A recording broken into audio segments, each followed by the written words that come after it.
La pensione non basta e non basterà. Il sistema contributivo garantisce livelli minimi di previdenza, sempre più necessaria la formula complementare.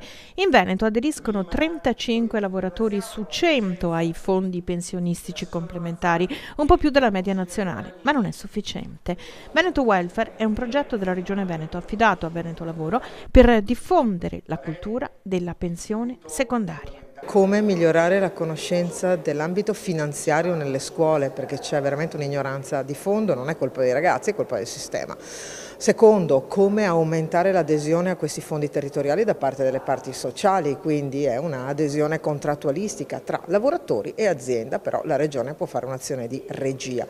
Terzo, come fare in modo che la Regione, quindi l'ente principale del territorio, possa governare questa pluralità di fondi. Veneto Welfare in particolare vuole promuovere i fondi previdenziali sia contrattuali che quelli aperti, quelli privati, vuole promuovere tutta l'attività legata alla previdenza sanitaria come complementarietà a quella pubblica e interviene sulla dimensione del welfare aziendale e territoriale.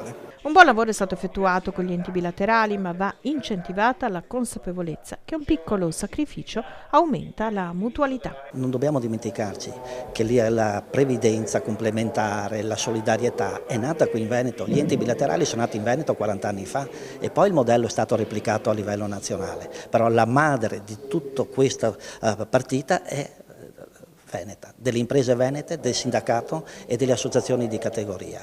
Soltanto che non c'è stata da parte della politica una consapevolezza di una fiscalità agevolata nei confronti appunto dei fondi di solidarietà degli enti bilaterali.